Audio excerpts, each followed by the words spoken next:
આજથી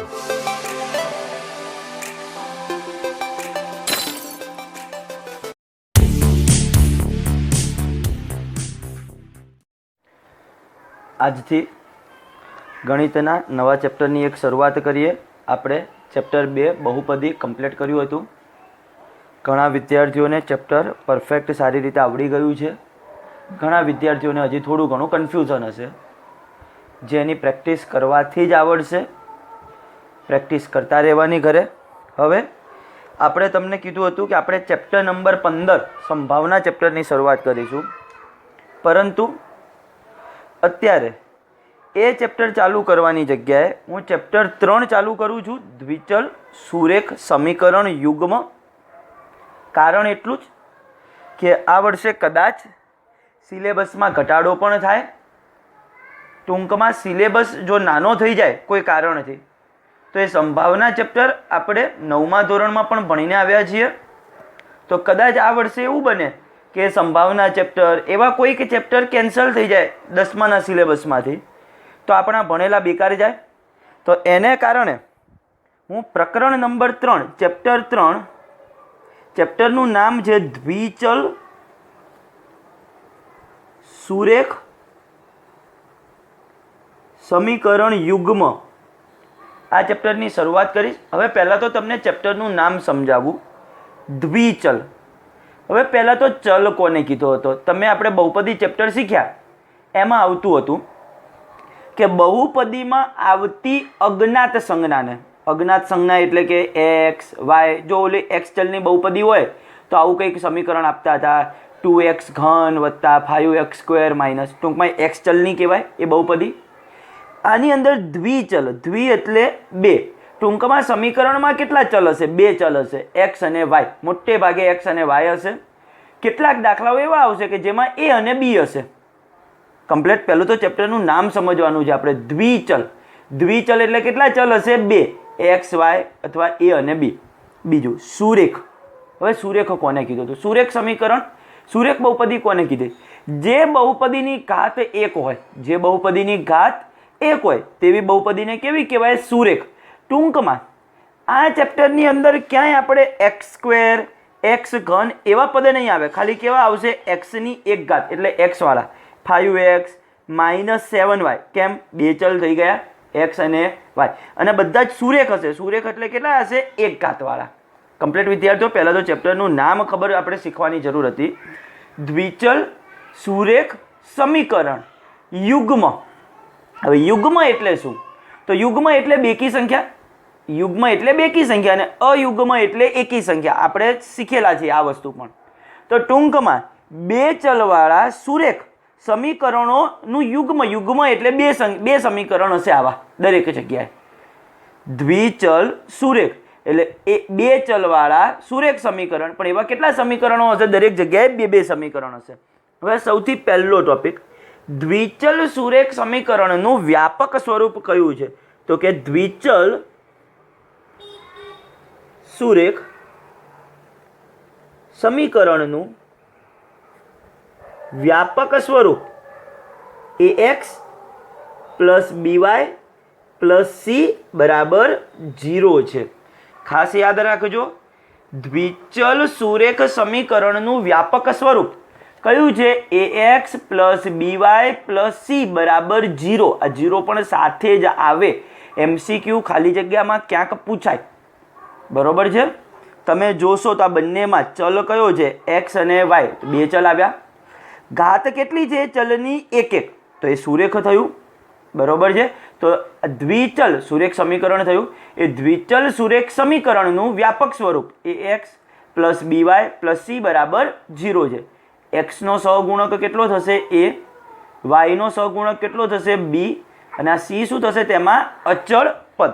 ચલો હવે MCQ અથવા ખાલી જગ્યામાં આ ટોપિકને રિલેટેડ કેવી રીતનો પ્રશ્ન પૂછાય? તમને આપ્યું હોય x/2 - y/3 બરાબર 1 નું વ્યાપક સ્વરૂપ ખાલી જગ્યા છે, અથવા વ્યાપક સ્વરૂપ નીચેનામાંથી કયું છે? અને નીચે 4 વિકલ્પ આપ્યા હોય જો MCQ માં પૂછાય તો. ખરા ખોટામાં પૂછાય કે આનું વ્યાપક સ્વરૂપ આ છે, સાચું કે ખોટું. જુદી જુદી રીતે આ વસ્તુ હવે તો પૂછાય છે આપણે પરીક્ષાની અંદર. ચલો, સૌથી પહેલાં તો આપણે એને આ સ્વરૂપમાં ગોઠવવું છે. આ સ્વરૂપમાં ગોઠવવા માટે શું કરવાનું? તો સૌથી પહેલાં અહીંયા છેદમાં 2 છે, અહીંયા 3 છે, તો લસા કેટલો થશે? 3 દુ 6 લસા થશે. ચલો, તો સૌથી પહેલાં તો 6 લસા. આના છેદમાં 2 છે, તો આને કેટલા વડે ગુણવા પડે? 3 વડે. તો ઉપર પણ 3 વડે ગુણવું એટલે કેટલા થશે? ઉપર 3x. આના છેદમાં 3 છે, તો આને 2 વડે ગુણવા પડે, તો ઉપર પણ 2 વડે ગુણવું એટલે કેટલા થશે? -2y બરાબર 1. આ 1 તો એઝ ઇટ ઇઝ છે. ફરીથી વિદ્યાર્થીઓ, અહીંયા આગળ શું કર્યું? મેં 6 લસા લીધો. આના છેદમાં 2 હતા, તો આને 3 વડે ગુણવા પડે એટલે 3 વડે ગુણ્યા 3x. છેદમાં 3 હતા, તો આને 2 વડે ગુણવા પડે 6 લાવવા માટે, તો ઉપર પણ 2 વડે ગુણ્યા બરાબર 1. 6 ભાગાકારમાં હવે સામે જશે તો ગુણાકાર, એટલે શું થશે? અહીંયા 3x -2y બરાબર 6. 6 એકા 6 પ્લસ 6. આ બાજુ આવે તો -6. શા માટે? વ્યાપક સ્વરૂપ એને કહેવાય કે બરાબરની આ બાજુ કેટલા હોવા જોઈએ? 0 જ હોવા જોઈએ. બરાબરની આ બાજુ 0 જ હોવા જોઈએ, કોઈ સંખ્યા ચાલે નહીં. તો આ જે અચળ પદ છે એને આ બાજુ લાવવાનું. +6 છે, આ બાજુ લાવીશ તો -6, તો 3x -2y. આ +6 આ બાજુ આવ્યા તો -6 બરાબર 0. સામે 0 આવી ગયું, તો આ એનું કયું સ્વરૂપ થયું? વ્યાપક સ્વરૂપ. તો વ્યાપક સ્વરૂપ થશે 3x -2y -6 બરાબર 0. કમ્પ્લીટ વિદ્યાર્થીઓ. ફરીથી એક વખત, દ્વિચલ સુરેખ સમીકરણનું વ્યાપક સ્વરૂપ ax + by + c બરાબર 0. સમીકરણ કયું? ax + by + c બરાબર 0. એનો મતલબ એવો થશે, બરાબરની જમણી બાજુ હંમેશા લાડવો આવવો જોઈએ, 0 આવવો જોઈએ. કોઈ પણ સંખ્યા આવે તો એને પણ છેલ્લે પાછી આ બાજુ લાવવી પડશે. તમને આવું જુદું જુદું સ્વરૂપ અહીંયા આગળ પછી પૂછાઈ શકે. જેમ જેમ ચેપ્ટર આગળ વધશે એમ ઘણી બધી જગ્યાએ એવું આવશે, આપણે સમજતા જઈશું. કમ્પ્લીટ વિદ્યાર્થીઓ, પહેલી વસ્તુ ખબર પડે કઈ રીતના. ચલો, હવે સ્વાધ્યાય 3.1 એ આલેખની રીત છે. અત્યારે આલેખ હું પણ શીખવાડી શકું એમ નથી. આલેખનો ભાગ આપણા રેગ્યુલર લેક્ચરની અંદર ચાલશે. સ્વાધ્યાય 3.2 ની શરૂઆત કરું એની પહેલાં એને રિલેટેડ થિયરી. અત્યારે જે થિયરી અહીંયા તમને સમજાવીશ 110%, હું 100% નથી કહેતો, 110% કહું છું. 110% એને રિલેટેડ કોઈ ખાલી જગ્યા, કોઈ MCQ, કોઈ ખરા ખોટા અથવા તો 2 માર્ક્સનો દાખલો આ ટોપિકને રિલેટેડ હશે ને હશે જ પેપરની અંદર. વિદ્યાર્થીઓ, કમ્પ્લીટ ખબર પડી મેં શું કીધું? ટૂંકમાં અત્યારે જે તમને થિયરી અહીંયા સમજાવીશ, થિયરીનો અમુક ભાગ ખબર પડશે, અમુક ભાગ ખબર નહીં પણ પડે. સમજવાની કોશિશ કરવાની. એને રિલેટેડ જેવા એક્ઝામ્પલ ચાલુ થશે એટલે બધી જ ખબર પડી જશે કે શું કહેવા માંગતો હતો. તમને 2 સમીકરણ આપ્યા હશે, દ્વિચલ સુરેખ સમીકરણ. ધારો કે પહેલું સમીકરણ કહું, a1x + b1y + c1 બરાબર 0. બીજું સમીકરણ આપ્યું છે a2x + b2y + c2 બરાબર 0. તમને શું આપેલા છે? 2 દ્વિચલ સુરેખ સમીકરણ. a1x + b1y + c1 બરાબર 0, a2x + b2y + c2 બરાબર 0. આ 2 સમીકરણ આપણને આપેલા છે. હવે તમને આ રીતના નહીં હોય, તમને તો કોઈક રકમની અંદર પૂછાવાનું છે. હવે હું તમને અહીંયા આગળ સાથે સાથે સમજાવતો પણ જાઉં. ધારો કે પહેલું સમીકરણ આપ્યું છે 7x + 3y - 9 બરાબર 0. બીજું એક સમીકરણ આપ્યું છે, ધારો કે 14x + 6y - 18 બરાબર 0. ધારો કે આવા 2 સમીકરણ આપ્યા છે. તો આ શું થયો? આપણો a1 x નો સહગુણક, આ થયો b1, આ થયો c1, a2 b2 અને આ શું થશે આપણો c2, a1 b1 c1 a2 b2 c2. Complete વિદ્યાર્થીઓ, ખબર પડી મેં શું સમજાવવાની કોશિશ કરી? ટૂંકમાં સહગુણકો શોધવાના. સૌથી પહેલાં શું શોધવાના? 2 સમીકરણમાંથી સહગુણક. દાખલા ગણીશું એટલે ખબર પડવાની જ છે, મેં પહેલાં જ કીધું. હું સાથે સાથે સમજાવતો પણ જાઉં છું. સૌથી પહેલાં તમને જે 2 સમીકરણ આપ્યા હોય એટલે 2 સમીકરણ. હવે બીજી એક કન્ડિશન, બંને સમીકરણ તેના કયા સ્વરૂપમાં હોવા જોઈએ? વ્યાપક સ્વરૂપમાં હોવા જોઈએ. કયા સ્વરૂપમાં હોવા જોઈએ? વ્યાપક સ્વરૂપ. આનો મતલબ શું? ધારો કે આ સમીકરણમાં બરાબરની આ બાજુ 0 છે, પણ બીજું એક સમીકરણ આવું આપ્યું હોય બરાબર 18, 14x + 6y = 18. પહેલા સમીકરણમાં તો આ બાજુ 0 છે, બીજામાં નથી, તો સૌથી પહેલા શું કરવાનું? આ +18 આ બાજુ આવશે તો -18. એટલે આ સમીકરણને આ રીતે લખવાનું 14x + 6y - 18 = 0. તો હવે તમે આ બે સમીકરણનું નિરીક્ષણ કરો, આનું અને આનું, બંનેમાં બરાબરની સામે કેટલા થઈ ગયા? 0. એટલે બંને સમીકરણ એના કયા સ્વરૂપમાં આવી ગયા? તો કે સાહેબ વ્યાપક સ્વરૂપમાં આવી ગયા. કમ્પ્લીટ ખબર પડી છે? ચલો ફરીથી એક વખત, બે સમીકરણ આપ્યા હોય વ્યાપક સ્વરૂપમાં, a1x + b1y + c1 = 0. બીજું સમીકરણ a2x + b2y + c2 = 0. હવે સૌથી પહેલાં તો અહીંયા શું લખીશું આપણે? સહગુણકો. હવે અહીંયા તો આંકડાકીય માહિતી નથી એટલે મારે લખવાની કંઈ જરૂર નથી. ત્યારબાદ દાખલાના સ્ટેપમાં શું કરશું? a1 ભાગ્યા a2 શોધવાના, b1 ભાગ્યા b2 શોધવાના અને c1 ભાગ્યા c2 શોધવાના. a1 ભાગ્યા a2 આપણે અહીંયા આગળ લખ્યા જ હશે સહગુણકો, a1 બરાબર આટલા, b1 બરાબર આટલા, c1 બરાબર આ, a2 b2 અને c2 આટલા. કમ્પ્લીટ વિદ્યાર્થીઓ ખબર પડી છે? એટલે શું કરીશું હવે આપણે? a1 ભાગ્યા a2, b1 ભાગ્યા b2 અને c1 ભાગ્યા c2 શોધીશું. આ ત્રણ વસ્તુ શોધાઈ ગઈ. એટલે અહીંયા આગળ કંઈક કિંમતો આવી હશે, ભાગાકાર કરશું એટલે કંઈક કિંમતો આવશે. ખ્યાલ આવે છે? ચલો હવે પહેલો ભાગ, જો a1 ભાગ્યા a2 is not equal two b1 ભાગ્યા b2, a1 ભાગ્યા a2 is not equal two b1 ભાગ્યા b2, આનો જવાબ અને આનો જવાબ સરખો ન હોય, a1 ભાગ્યા a2 કંઈક કર્યું કંઈક જવાબ મળ્યો, b1 ભાગ્યા b2 કર્યું કંઈક જવાબ મળ્યો, પણ બંનેના જવાબ જુદા જુદા હોય. જો a1 ભાગ્યા a2 is not equal two b1 ભાગ્યા b2 હોય તો સમીકરણને એક અને માત્ર એક જ, આને બીજી ભાષામાં એવું કહેવાય અનન્ય ઉકેલ. કેવો ઉકેલ કહેવાશે? અનન્ય ઉકેલ. એક અને માત્ર એક જ ઉકેલ મળે એટલે બીજી ભાષામાં શું કહેવાય? અનન્ય ઉકેલ મળે. ફરીથી એક વખત, તમને બે સમીકરણ આપ્યા હશે, બે દ્વિચલ સુરેખ સમીકરણ. પહેલાં તો વ્યાપક સ્વરૂપમાં હોવા જોઈશે, બરોબર છે? ન હોય તો આપણે લાવીશું. કઈ રીતના લાવવાના મેં તમને સમજાવ્યા. તમને એક સમીકરણ સીધું આવું આપ્યું હોય અને બીજું સમીકરણ આવું આપ્યું હોય તો સૌથી પહેલાં એને વ્યાપક સ્વરૂપમાં લાવવું પડશે. મેં તમને હમણાં જ કીધું, આપણે આગળ દાખલાઓની અંદર આ વસ્તુને જોઈશું એટલે તમને ધીરે ધીરે ખબર પડશે, બરોબર છે? સૌથી પહેલાં તો બે સમીકરણ એના વ્યાપક સ્વરૂપમાં હોવા જોઈએ. ચલો આવી ગયા. તો હવે બીજા નંબરમાં શું કરીશું? એના સહગુણકો લખીશું, a1 b1 c1, a2 b2 c2 લખી નાખીશું આપણે. ત્યારબાદ શું કરીશું? a1 ભાગ્યા a2 શોધીશું, b1 ભાગ્યા b2 શોધીશું, c1 ભાગ્યા c2 શોધીશું. તમે સ્ટેપને યાદ રાખો.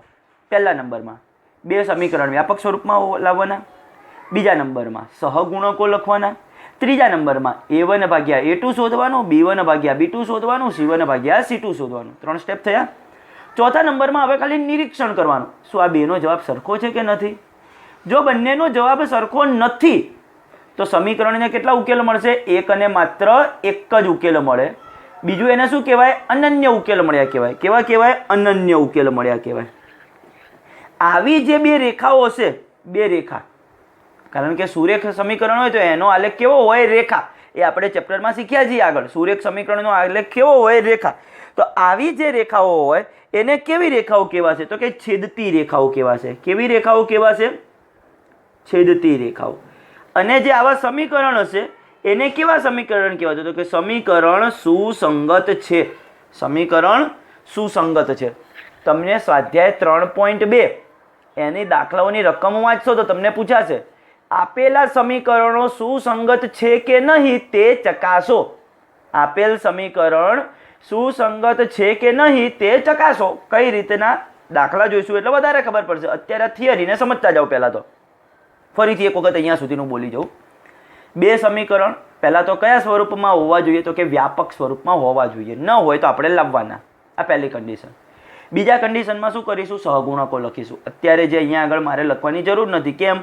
અત્યારે તો વ્યાપક સ્વરૂપ છે માટે, બરોબર? એ કર્યું. ત્રીજા નંબરમાં શું કરીશું? તો કે a1 ભાગ્યા a2, b1 ભાગ્યા b2 અને c1 ભાગ્યા c2 શોધીશું. ત્યારબાદ આપણે એનું નિરીક્ષણ કરીશું. જો a1 ભાગ્યા a2 is not equal two b1 ભાગ્યા b2 હોય તો સમીકરણને એક અને માત્ર એક જ ઉકેલ મળે, અનન્ય ઉકેલ મળે. રેખાઓને કેવી કહેવાશે? છેદતી રેખાઓ. અને સમીકરણ કેવા છે? સુસંગત છે. ચલો આનું હું તમને સમજાવતો જાઉં. આ બે સમીકરણને અત્યારે ભૂલી જાઓ. હું પહેલું સમીકરણ તો આવું જ લખું છું, 7x + 3y - 9 = 0. બરોબર છે. બીજું સમીકરણ મેં આવું કંઈક લખ્યું, 14x + 9y - 17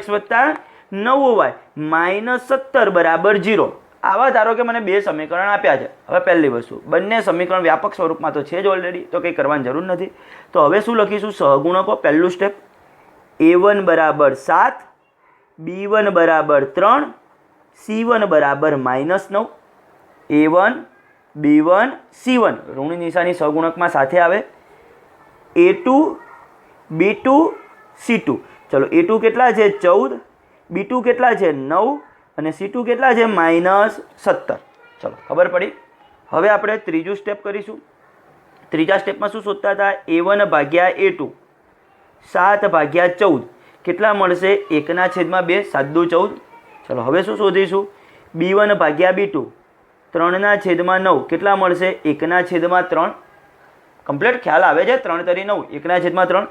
અને c1 / c2 -9/-17. ખાલી માઇનસ માઇનસ જ ઉડશે, બાકી ભાગ નહીં ચાલે. તો 9/17. 9/17. કમ્પ્લીટ ખબર પડી વિદ્યાર્થીઓ શું થયું? તમે નિરીક્ષણ કરો, a1 / a2 અને b1 / b2 નો જવાબ સરખો નથી. તો સમીકરણ કેવું કહેવાશે? સુસંગત છે. સમીકરણ સુસંગત છે. દાખલામાં કઈ રીતના સ્ટેપમાં લખાશે હજી સમજાવીશ, પણ તમને ખબર પડી કયા સ્ટેપમાં આપણે આગળ વધ્યા. બસ આ વસ્તુને સમજજો. સૌથી પહેલાં બે સમીકરણ વ્યાપક સ્વરૂપમાં હોવા જોઈએ. ત્યારબાદ શું લખવાના? આ રીતે એના સહગુણકો લખવાના. ત્યારબાદ a1 / a2, b1 / b2 અને c1 / c2. આ તો ખાલી ચોપડાનો આટલો ભાગ હતો એટલે મારું અહીંયા રફ જેવું લાગે. બાકી ચોપડામાં અહીંયાથી લખતા હોઈએ તો એક જ લાઇનમાં આ ત્રણે ત્રણ વસ્તુ આવી જશે.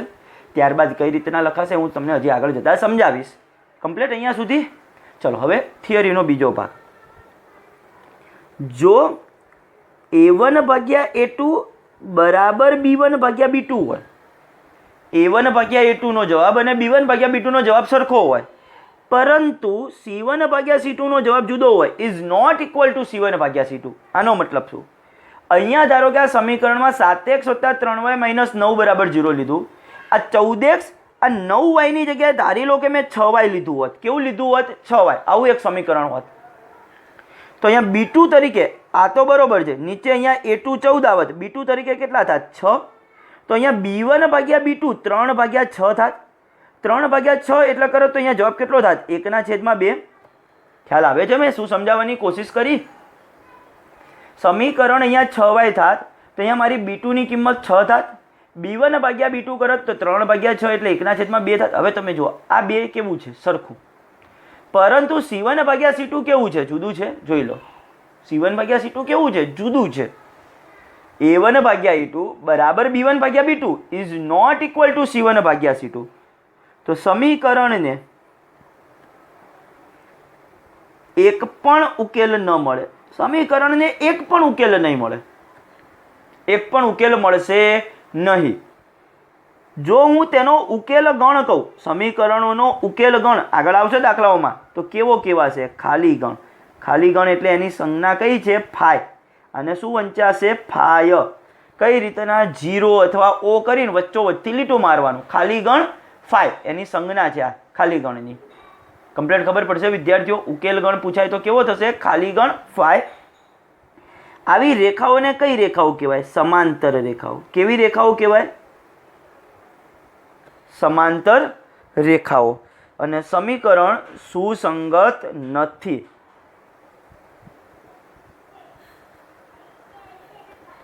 કમ્પ્લીટ વિદ્યાર્થીઓ ખબર પડશે?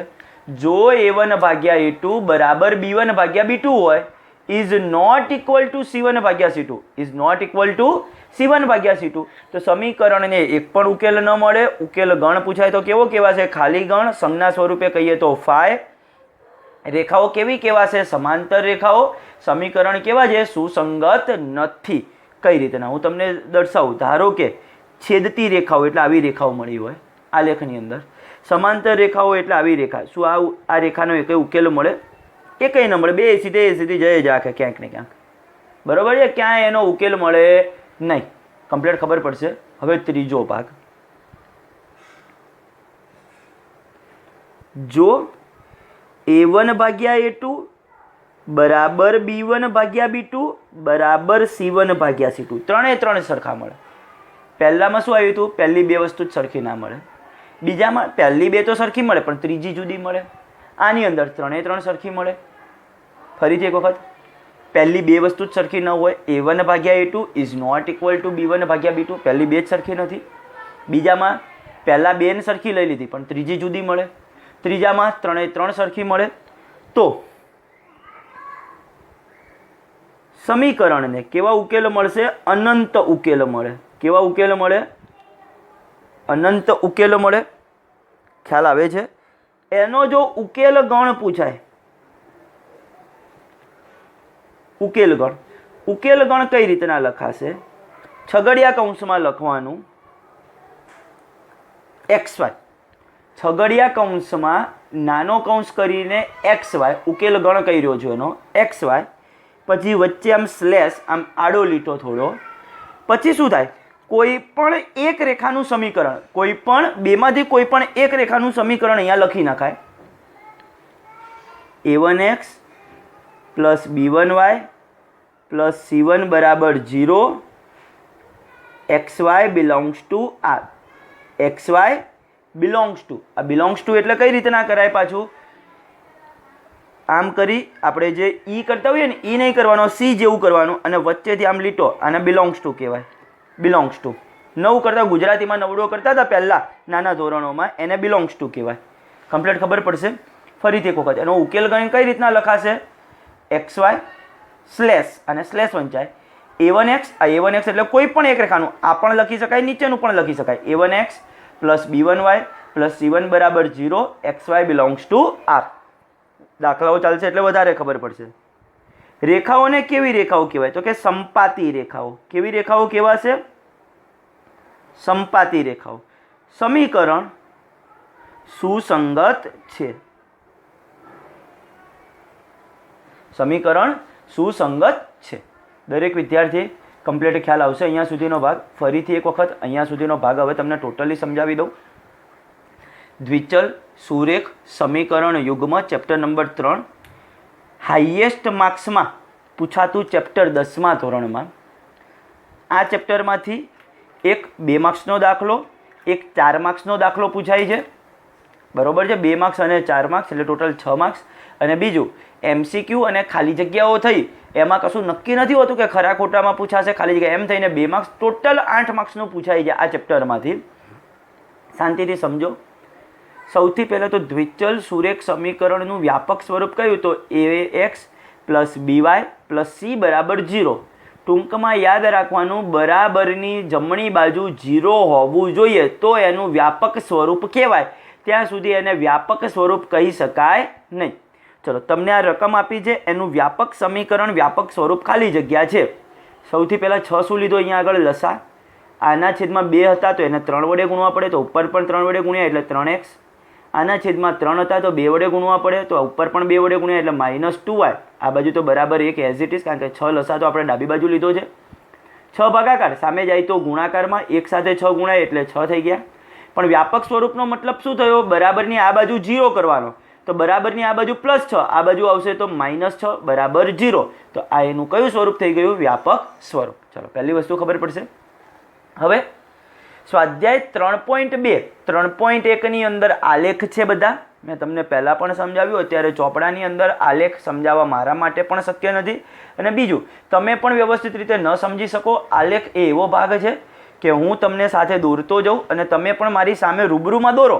કોઈક વિદ્યાર્થીની ક્યાંક ભૂલ હોય તો હું એને સમજાવી શકું. બરોબર છે? તેથી કરીને અત્યારે સમજવાના નથી, એ આપણે રેગ્યુલર લેક્ચરમાં સમજીશું. સ્વાધ્યાય 3.2 પહેલાંની કેટલીક થિયરી હવે. બરોબર છે? સમજો. A1x plus B1y plus C1 બરાબર 0, એક સમીકરણ. પહેલેથી મેં વ્યાપક સ્વરૂપમાં લખેલું છે, વ્યાપક સ્વરૂપમાં ન હોય તો લાવવાનું. A2x plus B2y plus C2 બરાબર 0. ટૂંકમાં બંને સમીકરણ એના કયા સ્વરૂપમાં છે? વ્યાપક સ્વરૂપમાં. દાખલા માટે સૌથી પહેલું શું કામ કરીશું? અહીંયા સહગુણકો લખીશું A1 B1 C1 A2 B2 C2 સમીકરણ લખી નાખ્યા, અરે સોરી એના સહગુણકો લખી નાખ્યા. એના પછીના સ્ટેપમાં શું શોધીશું? A1 ભાગ્યા A2 B1 ભાગ્યા B2 C1 ભાગ્યા C2 આ 3 વસ્તુ લખીશું. પછી કંઈ દાખલાઓમાં થિયરીઓ નથી લખવાની. દાખલાઓમાં તો આ ખાલી નિરીક્ષણ કરવાનું છે કે શું આ બે વસ્તુ સરખી છે તો લખવાનું. અહીં A1 ભાગ્યા A2 બરાબર B1 ભાગ્યા B2 છે, માટે સમીકરણ સુસંગત છે. દાખલો પૂરો. આપણે તો આ થિયરી લખવાની શા માટે, અત્યારે ક્યાં માટે લખી છે? તમારે આનું નિરીક્ષણ કરવા માટે થઈ. આ વસ્તુ ખબર હોય તો આપણે નિરીક્ષણ કરી શકીએ. જો A1 ભાગ્યા A2 is not equal two B1 ભાગ્યા B2 એટલે કે આ બેના જ જવાબ સરખા નહીં હોય તો સમીકરણને એક અને માત્ર એક જ ઉકેલ મળે, અનન્ય ઉકેલ મળે. રેખાઓને કેવી કહેવાશે? છેદતી રેખાઓ. સમીકરણ કેવા કહેવાશે? તો કે સુસંગત છે. સમીકરણ સુસંગત છે. જો A1 ભાગ્યા A2 is equal to B1 ભાગ્યા B2 એટલે કે આ બે વસ્તુ સરખી મળે, પરંતુ આ વસ્તુ કેવી મળે? જુદી મળે. Is not equal to C1 ભાગ્યા C2. A1 ભાગ્યા A2 બરાબર B1 ભાગ્યા B2 is not equal to C1 ભાગ્યા C2. સમીકરણને એક પણ ઉકેલ ન મળે. ઉકેલ ગણ કેવી કહેવાશે? ખાલી ગણ phi. રેખાઓને કેવી કહેવાશે? સમાંતર રેખાઓ. સમીકરણ સુસંગત નથી. પહેલા અને ત્રીજા ભાગમાં સમીકરણ સુસંગત છે, વચ્ચેના ભાગમાં સમીકરણ સુસંગત નથી. હવે જો ત્રણેના જવાબ સરખા મળ્યા હોય, આના ભાગાકારનો જવાબ, આ જવાબ અને આ જવાબ ત્રણ સરખા હોય તો સમીકરણને કેવા ઉકેલ મળશે? અનંત ઉકેલ. જો તમને એનો ઉકેલ ગણ પૂછાયો હોય તો ઉકેલ ગણમાં કઈ રીતના લખાશે? છગડીયો કૌંસ, નાના કૌંસમાં લખીશું XY, વચ્ચે અલ્પવિરામ આવશે. એઝ ઇટ ઇઝ લખાશે. જોજો અહીંયા આગળ નાના કૌંસમાં X અલ્પવિરામ Y નાનો કૌંસ પૂરો સ્લેશ કોઈ પણ એક રેખાનું સમીકરણ અલ્પવિરામ XY બિલોંગ્સ ટુ R. રેખાઓને કેવી કહેવાશે? સંપાતી રેખાઓ. સમીકરણ સુસંગત છે. સમીકરણ સુસંગત છે. કમ્પ્લીટ. વિદ્યાર્થીઓ ખ્યાલ આવે છે અહીંયા સુધીના ભાગમાં? હવે આપણે આ થિયરી તો સમજ્યા. હું તમને આજના લેક્ચરમાં હજી એકાદ બે દાખલા કરાવી દઉં એટલે તમારા મગજમાં આ ટોપિક વિશે થોડી ઘણી સમજણ હજી વધારે આવતી જાય.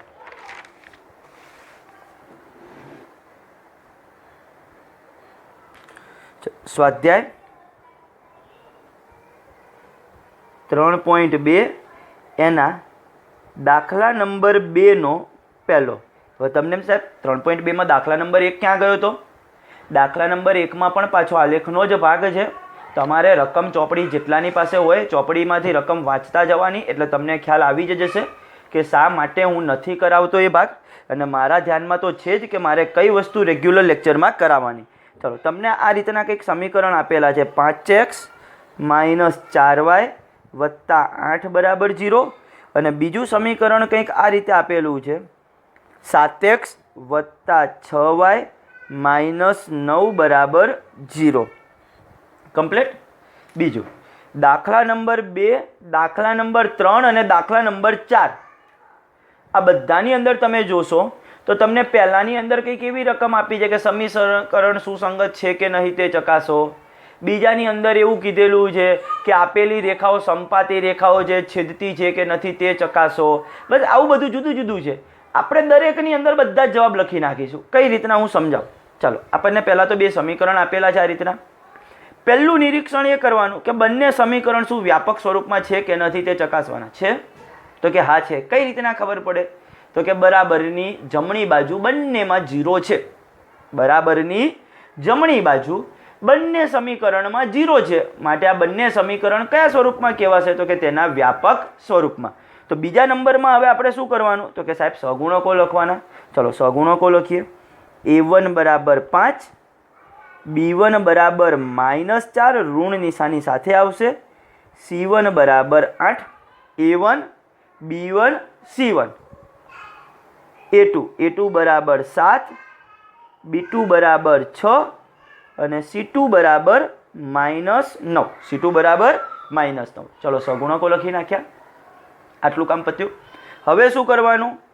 A1 ભાગ્યા A2, B1 ભાગ્યા B2 અને C1 ભાગ્યા C2 શોધવાના. ચલો A1 ભાગ્યા A2 5/7 ક્યાંય ભાગ ચાલતો નથી, અટકાવી દેવાનું, વચ્ચે અલ્પ વિરામ કરવાનું. B1 ભાગ્યા B2 -4/6. ચેક કરો ભાગ ચાલે છે તો કે હા, 2 દુ 4, 2 તરી 6, તો ઉપર નીચે 2 2 ઉડી જશે તો -2/3 ભાગ ચાલ્યો એટલે આટલું થયું. જો ભાગ ઉડતો ઉડાડવાનો, અલ્પ વિરામ. C1 ભાગ્યા C2 8/9.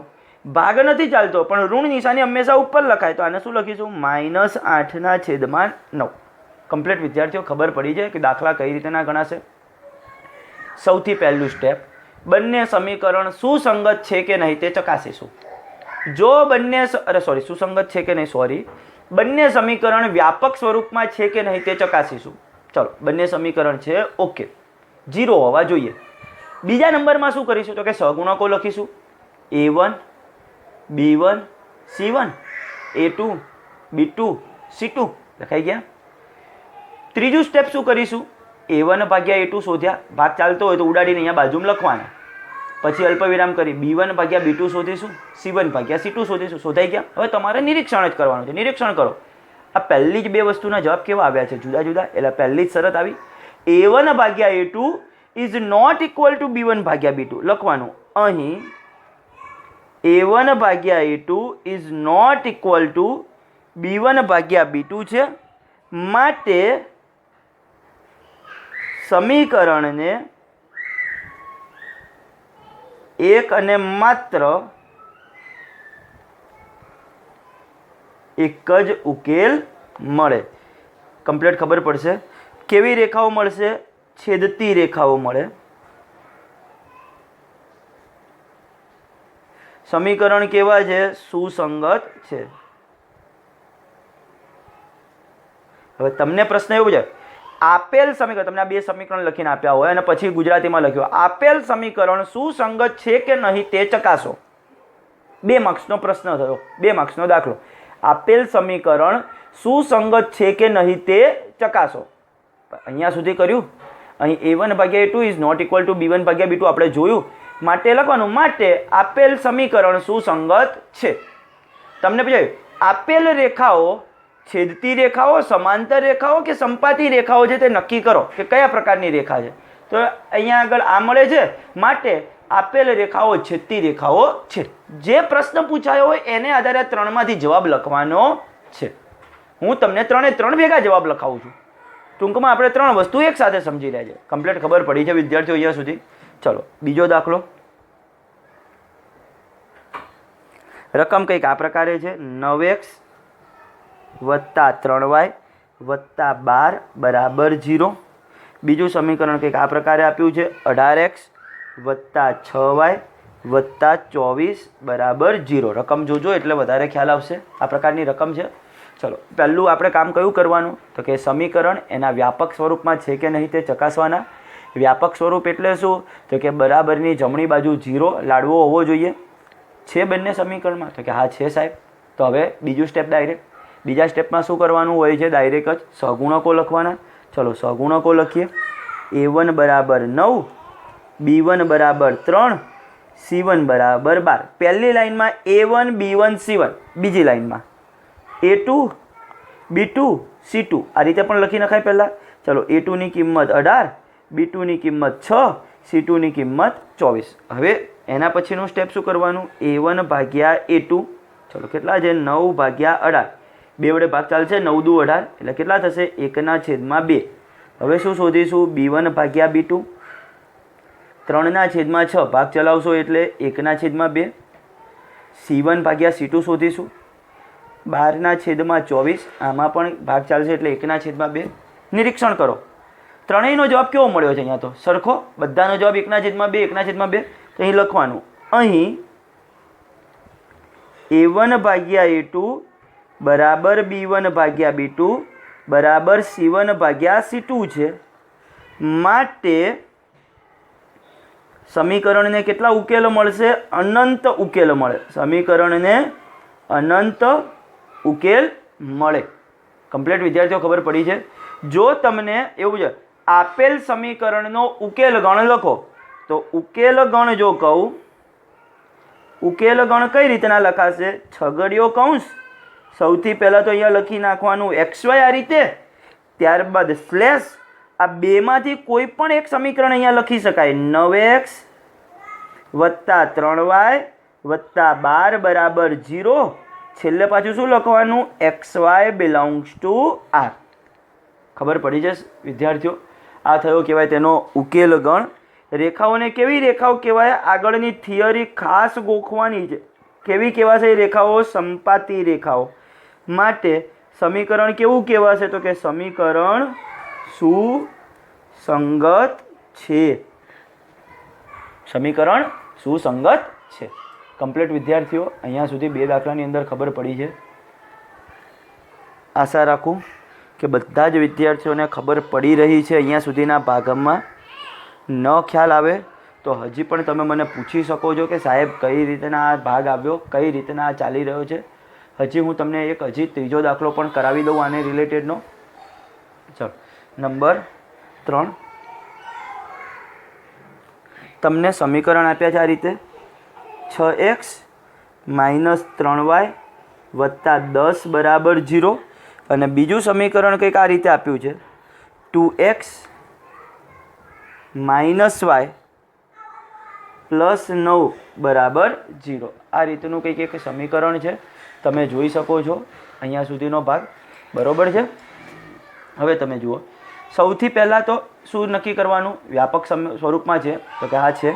તો હવે ડાયરેક્ટ સગુણકો લખવાના. a1 બરાબર 6, b1 બરાબર કેટલા કહેવાશે? -3 અને c1 બરાબર 10, a2 બરાબર 2, b2 બરાબર કશું નથી આપ્યું તો કેટલા કહેવાય? 1 કહેવાય, પણ આગળ ઋણ નિશાની છે એટલે -1 અને c2 બરાબર 9. ચલો, સગુણકો લખી નાખ્યા.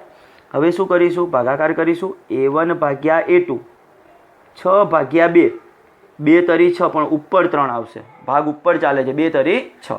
ચલો, b1 ભાગ્યા b2, સોરી b1 ભાગ્યા b2, -3 છેદમાં -1, આ ઋણ નિશાની માઇનસ માઇનસ પ્લસ, અને 3 ભાગાકારમાં 1, છેદમાં તો 1 ન લખીએ ચાલે એટલે 3.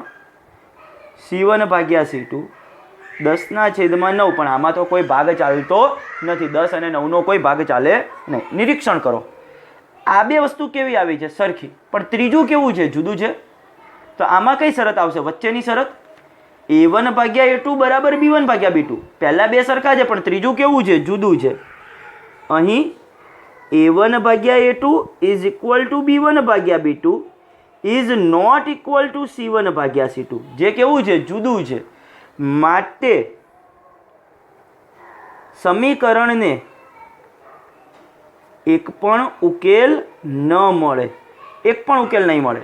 રેખાઓને કેવી રેખાઓ કહેવાશે? સમાંતર રેખાઓ. કેવી રેખાઓ કહેવાશે? સમાંતર રેખાઓ. અને જો સાથે કહીએ તો સમીકરણ પૂછ્યા કે સુસંગત છે કે નથી, તો આ સમીકરણ સુસંગત નથી. ફરીથી એક વખત હજી કહું છું, આનો થિયરી દાખલા બહુ સહેલા છે. મેઇન વસ્તુ જે મેં તમને એની થિયરી કીધી એ તૈયાર કરવાની જરૂર છે.